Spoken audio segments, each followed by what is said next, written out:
Freewee Live says, what would you say is being evil? Do you think there are evil human beings? Whoa, what a question. I might have a little bit of a controversial opinion on this because I kind of don't believe in good and bad and evil in a sort of classical way, I guess you could say. I believe that the universe itself appears to be without an actual morality or emotion, right? I believe morality and emotion are tools that we have inside of us that are developed from evolution. I think there's a reason that we feel actions are good and bad, and it's so that we understand the consequences they have in reality for ourselves and for others. And so it is from evolution that we develop things inside of our mind to help us survive, and those are, you know, the concepts of good and evil, that your actions will have consequences. And obviously some people know their actions have consequences and yet do things for themselves, even at the suffering of other people. So even though I don't believe it's inherently an actual like force or like a reality that can be measured, I believe it's an internal tool that we feel as part of our conscious experience, and therefore to be aware of it is to be able to select the best parts of it. Now I think that there are people that are very aware of this and then choose to do things on the premise that they can get away with stuff for their own pleasure and not have to worry about the consequence. But I don't see it that way. I see it like it enables you to become much more aware of what compassion is and what drives it, and see that our cooperative nature allows us to progress together as a society. You'll hear people from time to time in your life say that we're a destructive species and that we're always going to fight and have wars. It's obviously true that we have wars and that we fight among one another, but I think we miss out and we narrow our focus onto the negative when we do that, and we don't see that there is a lot of cooperation. In fact, pretty much everything that's great in all of our lives is born of the cooperative aspect of humanity. If you think about technology and how much technology has perhaps improved your life or given you things you enjoy, everything in technology is built out of cooperation. Now you might argue that competing companies develop technologies against one another. It's kind of true, but those competing companies are also conglomerates of people working together, right?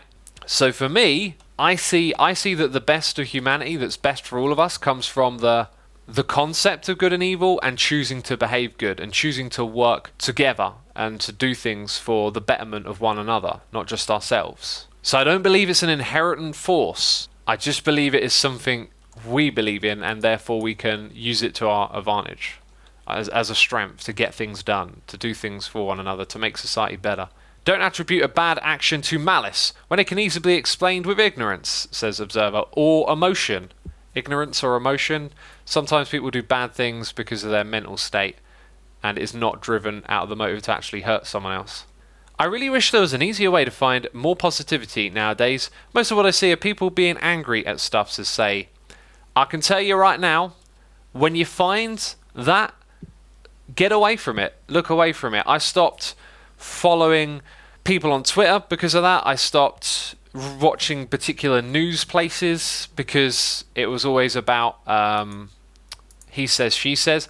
Like I've watched this most of this year, or for at least a long stretch of months, I have stopped watching Philip DeFranco and a few other news channels, right? And then I tuned in recently and there was just this whole debacle of, like, you know, he says, she says, people releasing videos, drama back and forth.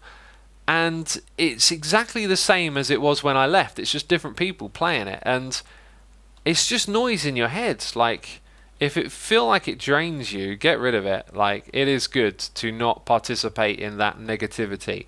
Some people argue that you need to know about stuff. There's so much stuff that there is going on in the world, you can't know it all. And you don't need to know all of it. So anyway, surround yourself with the stuff, with the positivity. If it's positive people, if it's just the information and the media that you are consuming, get the stuff that's good for you. Alright? And all that negativity and drama, if it brings you down, don't engage with it. Some people love it. Some people love the drama. I don't. Drains me, but certainly got caught up in some of it before, like following the stories of what this YouTuber and that YouTuber are doing, and it's draining. It's tough, especially when people are acting abhorrent on the platform that, you know, you're associated with. It's difficult to have progressive conversations now because it usually ends up being an argument because someone needs to be right, says Diana. Maybe just try saying it, like, hey, this doesn't have to be about being right or wrong, let's just discuss the topic. I totally get ya. Like, a lot of conversations I have with certain people just turn into this, like, no, I'm right about this type conversation, and tends to miss out on the fact that I'm interested in discussing it rather than just going to, like, this is right, this is wrong, you know. I don't look at the news a lot on TV. I find it drama. I got news from the newspaper, just reading stuff that I want to know, says Red Skimmer. That's cool. Yeah, like, look at the stuff that makes sense to you, that gives you value. X, what do you do in conversation when political, philosophical differences come up? How do you approach? What type of questions would you ask the other person? You just got to be respectful. You know, listen to other people. You don't have to tell them they're wrong or that you disagree with them. Just listen and ask, be genuinely interested and ask questions. You know, let's say someone wants to say the earth is flat. You know, ask them genuine questions about it, and don't make the end result of your conversation that they have to pronounce that they are wrong.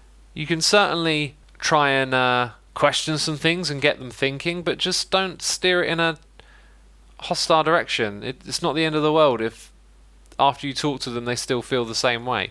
So it's better to learn about them, ask them questions, understand where they're coming from a little better, and in that you might find some more insightful questions, because a lot of people, when they go into these one versus the other, like you know, left versus right in politics on TV, it's just like people are just shouting the same old talking points over and over again. Maybe about something like immigration, which is like a hotly contested talking point, but like there's not a lot of actually trying to listen to and understand one another and maybe able to reason things better. Just turns into a shouting match. I think you just got to steer it away from that and show that you're trying to be respectful, and that'll probably go a long way. Only go into conversations like that if you want to understand their mindset, not if you want to convert them. And back out if they seem to be trying to convert you, says Dirty Monty. Yeah, true. However, if someone's trying to convert you, you know, stand strong and state your point to some extent. It's the same thing that would happen if you were trying to convert them, right? Like, on some topics, you should be open to not being converted, but to understanding their mindset better. So if they're trying to convert you, that does give you a way in to understand their mindset better, right? Like, I mean, I don't know specifically what it is we're talking about, right? Because these kind of topics can be very divisive, but understanding the mindset is a great way to word it, because the more you understand someone else's mindset, you might see the things that actually make sense. I do believe that in a lot of worldview and opinions and stuff that people have on how the world works and whatnot, a lot of it is grounded in some sort of truth in there, right? And then everything else that comes with it can often be a lot of baggage. But yeah, you want to hear that little bit of truth, and then maybe you'll be able to explain how you see it differently. Be open to change your opinion, or else they will not be open, says Red Skimmer. They might not be open anyway, but yeah, you should always have an open mind for a change of opinion, I believe.